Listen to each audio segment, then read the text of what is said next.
부터 내일 모레 성탄절까지 새벽에 성탄에 관련된 말씀을 함께 나누게 됩니다. 오늘 이사야서 9장은 아주 유명한 메시아 예언장이라고도 우리가 알고 있습니다.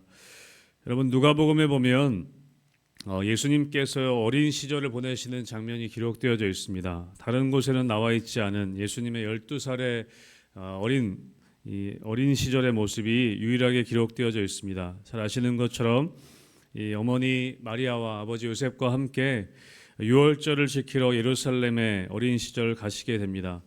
그리고 많은 가족들이 함께 유월절을 마치고 돌아오는데 어린 예수를 그 예루살렘에 두고 온 것을 그 부모들이 알지 못했습니다. 많은 친척들과 함께 많은 무리들이 함께 있었는데 그 어린 예수를 예루살렘에 두고 다시 이제 고향으로 돌아가게 되었던 것이죠.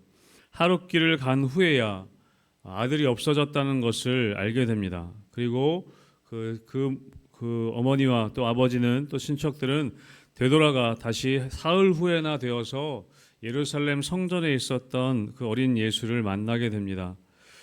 여러분, 그 말씀을 통해 우리가 알 수 있는 것은 무엇이냐면 우리의 인생이 그럴 수 있다는 것입니다. 우리가 바쁘게 살아가는 우리의 인생 가운데 정말 중요한 것을 놓치고 우리가 그 인생 길을 그냥 걸어갈 때가 있을 수 있다는 것이죠. 한참 간 후에야 정말 중요한 것을 놓치고 있었구나라는 것을 우리가 깨닫게 될 때가 있다는 것이죠.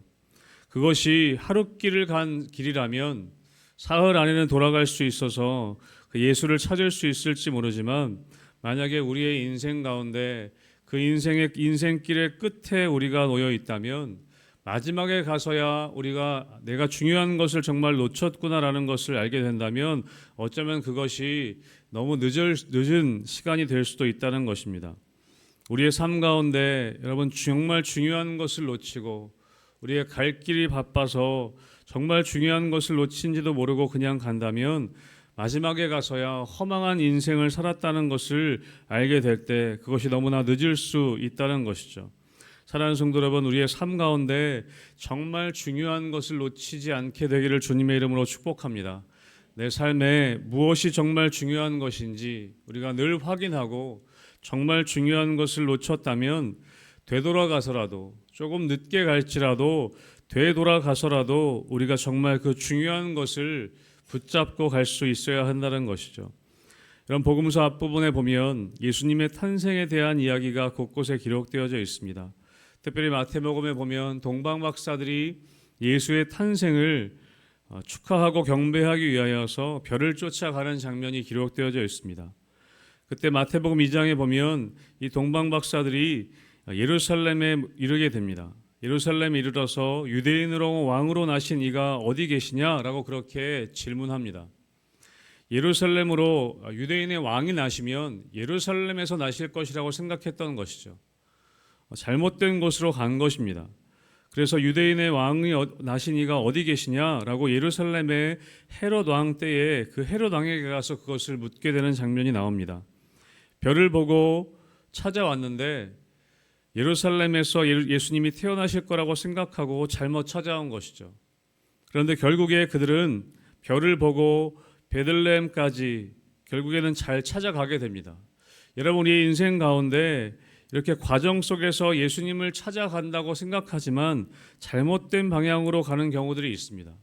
그런데 오늘 동방박사들은 끝까지 그 길을 잘 찾아갔던 이유는 무엇이냐면 마태복음에 보면 그의 별을 보고 그에게 경배하러 왔다, 그렇게 고백하고 있습니다. 그들에게는 목적이 분명했습니다. 아기 예수님을 경배하는 것이 그들의 목적이었던 것이죠. 비록 베들레헴이 아닌 예루살렘으로 잘못 찾아가긴 했지만 그들이 예수님을 경배하기 위한 목적을 분명히 했기 때문에 그들이 그 과정 가운데 예루살렘을 찾아가는 실수가 있었지만 예수님을 경배하고자 하는 목적을 가지고 그들이 베들레헴의 끝까지 잘 찾아갈 수 있었던 것을 우리는 보게 됩니다. 여러분, 우리의 삶 가운데 우리는 우리의 삶의 과정 속에서 실수할 수가 있습니다. 잘못 찾아갈 수가 있습니다. 그러나 예수님을 경배하기 위한 목적만 분명하다면 여러분, 우리의 삶에 실수가 있을지라도 우리가 끝까지 그 길을 걸어갈 수 있다는 것이죠. 사랑하는 성도 여러분, 다시 한번 축복합니다. 우리의 삶에 때로는 실수할 수 있지만 여러분 삶의 목표를 분명히 하게 되시기를 주님의 이름으로 축복합니다. 이 동방박사들처럼 우리가 예수님을 경배하러 왔다, 그 목표를 흔들리지 않고 나아갈 수 있다면 때로는 우리 과정 가운데 실수할지라도 우리가 그 길을 끝까지 걸어갈 수 있다는 것이죠. 여러분, 오늘 본문의 이사야서 9장의 말씀은 유명한 메시아 예언장입니다. 특별히 오늘 9장 6절이 핵심적인 말씀인데 같이 한번 다시 읽어보겠습니다. 9장 6절의 말씀입니다. 같이 읽습니다. 시작. 이는 한 아기가 우리에게 낳고 한 아들을 우리에게 주신 바 되었는데 그의 어깨에는 정사를 메었고 그의 이름은 기묘자라 모사라 전능하신 하나님이라 영존하시는 아버지라 평강의 왕이라 할 것임이라. 아멘. 여러분, 이 말씀의 본문은 어느 배경을, 어떤 것을 배경으로 하고 있느냐? 우리 8장까지의 말씀에 보면 이 남유다가 아람과 북이스라엘 연합군, 이 북이스라엘 연합군에 의해서 침공을 당하던 때였습니다. 남유다 지도자들은 이 아람과 북이스라엘 연합군이 쳐들어왔을 때 이 남유다와 이스라엘 백성들은 하나님을 의지하지 않았습니다. 하나님을 의지하지 않고 강대국 아수르를 의지했습니다. 그럴 때 이사야 선지자가 경고의 말씀을 하는 것이 바로 8장의 말씀입니다. 8장 맨 뒷부분에 이렇게 기록하고 있습니다. 21절과 22절에 보면 이 땅으로 헤매며 곤고하며 굶주릴 것이라. 그가 굶주릴 때에 격분하여 자기의 왕과 자기의 하나님을 저주할 것이며 위를 쳐다보거나 땅을 굽어보아도 환난과 흑암과 고통의 흑암뿐이리니 그들이 심한 흑암 가운데로 쫓겨 들어가리라. 하나님께서 이스라엘 백성들을 향하여서 심판의 경고의 메시지를 전달하고 계십니다. 하나님을 의지하지 않고 어려움이 있을 때 강대국 아수르를 의지하고 있는 남유다를 향해서 이렇게 이사야 선지자를 통해서 하나님께서 경고의 메시지를 말씀하고 계신 것이죠. 그런데 8장의 경고로 그치지만 않습니다. 오늘 9장에서 하나님께서는 심판이 있을 것이지만 그러나 심판으로 그치는 것이 아니라 회복의 말씀을 오늘 9장을 통해 주시고 계신 것이죠. 여러분, 9장 1절의 말씀을 우리 다시 한번 읽어보겠습니다. 9장 1절의 말씀 다시 읽습니다. 시작. 전에 고통받던 자들에게는 흑암이 없으리로다. 옛적에는 여호와께서 스불론 땅과 납달리 땅이 멸시를 당하게 하셨더니 후에는 해변길과 요단 저쪽 이방의 갈릴리를 영화롭게 하셨느니라. 아멘. 하나님께서 고통, 어려움과 오늘 8장 뒷부분에 나온 것처럼 환난과 흑암과 고통의 흑암뿐일 것이다 라는 경고의 메시지만 주신 것이 아니라 오늘 9장 1절에 보면 하나님께서 이사야 선지자를 통해서 회복의 메시지를 이어서 주신다는 것입니다. 전에 고통받던 자들에게는 흑암이 없어질 것이다. 회복의 메시지를 주시는 것이죠. 여러분, 하나님께서는 우리가 다른 길로 걸어갈 때 하나님은 우리를 심판하시고 때로는 경고하시는 분이십니다. 그러나 하나님께서는 그것이 목표가 아니라, 우리를 심판하고자 하시는 것이 목표가 아니라 결국에는 회복시키고자 하시는 것이 하나님의 마음이라는 것이죠. 그것이 하나님의 꿈이라는 것입니다. 사랑하는 성도 여러분, 그것을 믿게 되시기를 주님의 이름으로 축복합니다. 하나님은 우리를 때리시고 심판하시려는 하나님이 아니라 결국에는 회복시키시려는 것이 목적이라는 것이죠. 우리가 우리 자녀들을 양육할 때에도 때로는 매를 들고 혼을 내는 것은 그들을 무너뜨리려는 것이 아님을 우리는 잘 알고 있습니다. 결국에 우리 자녀들이 회복되기를 바라는 것이, 진정한 회복을 경험하게 하는 것이 우리들의 부모님의 마음이라는 것을 우리가 너무나 잘 안다는 것이죠. 그래서 9장에 보면 8장의 심판에 이어서 회복의 메시지를 계속 말씀하고 계십니다. 2절에서도 이렇게 말씀하시죠. 흑암에 행하던 백성이 큰 빛을 보고 사망의 그늘질 땅에 거주하던 자에게 빛이 비치도다. 우리 3절 말씀 같이 읽겠습니다. 시작. 주께서 이 나라를 창성하게 하시며 그 즐거움을 더하게 하셨으므로 추수하는 즐거움과 탈취물을 나눌 때의 즐거움 같이 그들이 주 앞에서 즐거워하오니. 아멘. 하나님의 마음이라는 것이죠. 하나님께서 치고 때리고 그들이 무너지기를 바라시는 것이 아니라 결국에는 그들의 진정한 회복을 경험하기를 원하신다는 것입니다. 여러분, 그런데 이 회복이 오늘 말씀을 쭉 읽어보면 빛을 보게 될 것이고 즐거움이 회복될 것인데 그것이 무엇으로부터 이루어질 것이냐, 그것이 바로 오늘 6절의 말씀이라는 것입니다. 이는 왜 그러냐면, 왜 그런 회복이 일어날 것이냐면, 이는 한 아기가 우리에게 낳고 한 아들을 우리에게 주신 바 되었다라고 우리에게 말씀하고 계십니다. 이 놀라운 회복이 무엇을 통해, 누구를 통해 이루어질 것인가? 한 아기를 통하여 이루어질 것이다 라고 말씀하고 계십니다. 진정한 회복, 진정한 치료와 진정한 회복이 누구로부터 일어나게 될 것이냐? 그 한 아기, 예수 그리스도를 통해서부터 일어나게 될 것이라고 오늘 말씀하고 있습니다. 사랑하는 성도 여러분, 진정한 회복은 예수 그리스도로부터 시작됨을 믿게 되시기를 주님의 이름으로 축복합니다. 여러분, 한 사람의 회복, 한 공동체의 회복, 여러분 한 민족의 회복은 여러분 예수 그리스도를 통해서부터만이 이루어질 수 있는 것입니다. 우리가 다른 것이 아니라 우리 나라가 회복되는 것도 우리가 국방력을 키우고 어떤 경제력을 키우는 것, 여러분 그것이 진정한 회복이 아니라 한 나라의 회복 또한 예수 그리스도를 통해 이루어질 수 있다는 것이죠. 여러분, 우리 대림절은 이 예수님을 기억하며 다시 오실 예수님을 기다리며 우리가 나아가는 절기입니다. 여러분, 그 예수님을 기억하고 여러분 예수님을 기다린다는 것은 어떤 의미일까요? 그냥 우리가 함께 모여서 그냥 기도만 하고 있고, 물론 기도하는 것 중요하지만 어떤 이단 사이비처럼 산에 올라가서 다시 오실 예수님을 우리끼리 모여서 기다리고 그것이 진정한 기다림일까요? 오늘 본문에 보면 오늘 그 예수님에 대해서 뭐라고 말씀하고 있냐면, 한 아들을 우리에게 주신 바 되었는데 그의 어깨에는 정사를 메었다라고 말씀하고 있습니다. 여러분, 이 본문을 세 번역 성경에 보면 뭐라고 기록하고 있냐면, 한 아기가 우리를 위해 태어났다. 우리가 한 아들을 모셨다. 그는 우리의 통치자가 될 것이다. 그렇게 번역하고 있습니다. 그의 어깨는 정사를 메었다는 것이 어떤 의미냐면, 그가 우리의 통치자가 될 것이다 라는 의미가 담겨져 있다는 것입니다. 여러분, 우리가 다시 오실 예수님을 기다린다는 것은 어떤 의미일까요? 예수님이 우리의 통치자가 되신다는 것을 인정하는 것입니다. 예수님이 우리를 다스리는 분이라는 것을 인정한다는 것이죠.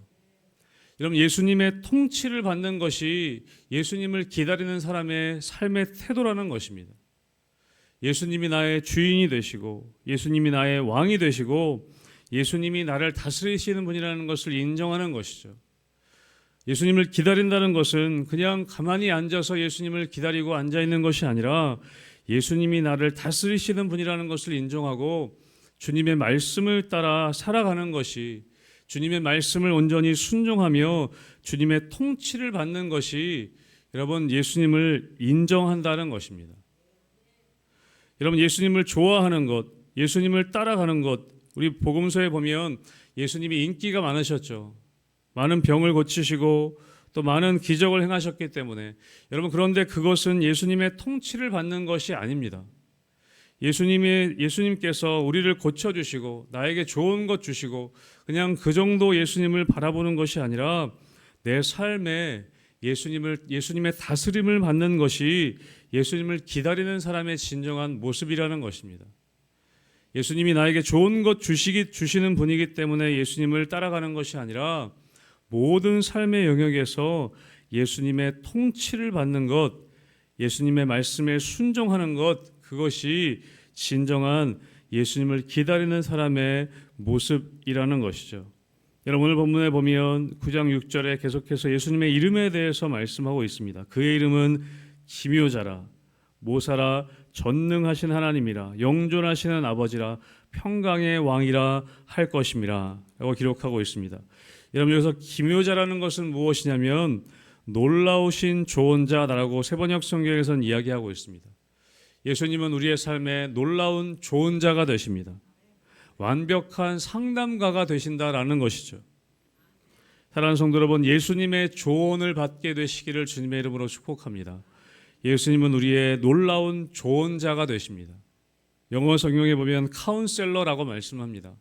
우리의 삶의 모든 면에서 삶의 우리가 무엇을 해야 할지, 어떤 길로 가야 할지, 작은 것에도 우리를 조언해 주시는 분, 진정한 놀라운 조언자라고 말씀하신다는 것이죠.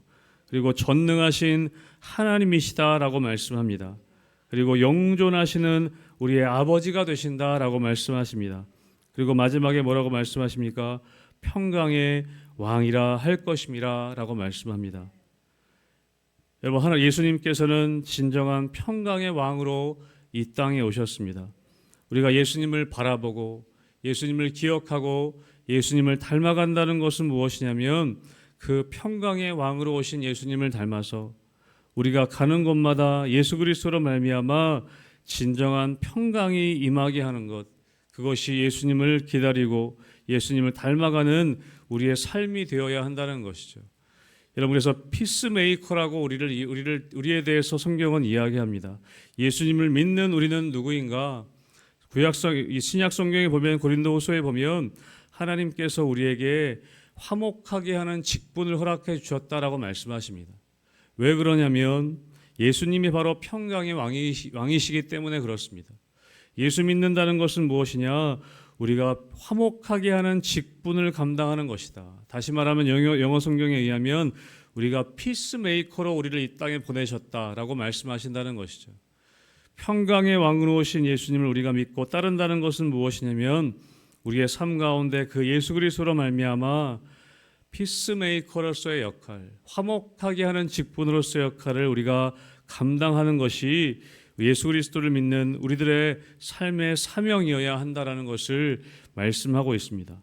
사랑하는 성도 여러분, 우리가 대림절 기간 이 시간 가운데 다시 오실 예수님을 기다리며 우리가 예수님을 바라보고 예수님을 기념하고 예수님을 기억한다는 것은 무엇인가? 이 땅의 왕으로 오신 예수님을 우리가 온전히 섬기고 예수님의 통치를 받고 예수님의 말씀에 따라 순종하는 것, 그것이 예수님을 기다리는 사람의 모습이라는 것이죠. 또한 평강의 왕으로 오신 예수님을 우리가 닮아서 우리의 삶의 자리에서도 이 피스메이커로서의 역할, 우리가 가는 곳마다 화목이 일어나고 예수 그리스도로 말미암아 여러분이 가시는 곳마다 여러분 가정 가운데 진정한 화목함이 이루어지고 진정한 평강이 이루어지고 여러분이 가는 곳마다 이 땅 가운데 우리의 삶 가운데 예수 그리스도로 말미암아 진정한 평강이 이루어지게 되는 것, 그것이 우리가 예수 믿는 사람들의 사명이고 역할이라는 것이죠. 저는 이 대림절 기간뿐만 아니라 여러분의 삶을 통해서 예수님이 여러분의 삶의 왕이 되시기를 주님의 이름으로 축복합니다. 우리의 삶에 좋은 일들만 있지는 않겠지만 예수님의 통치를 받고 예수님 말씀 앞에 순종하는 진정한 예수님 우리의 삶의 왕 되시도록, 또한 우리가 그 예수님을 닮아 우리의 삶의 자리에서도 우리가 가는 곳마다 진정한 평화가 일어나고 진정한 평강이 일어나게 되는 것, 그것이 여러분의 사명 되시기를 주님의 이름으로 축복합니다. 아멘.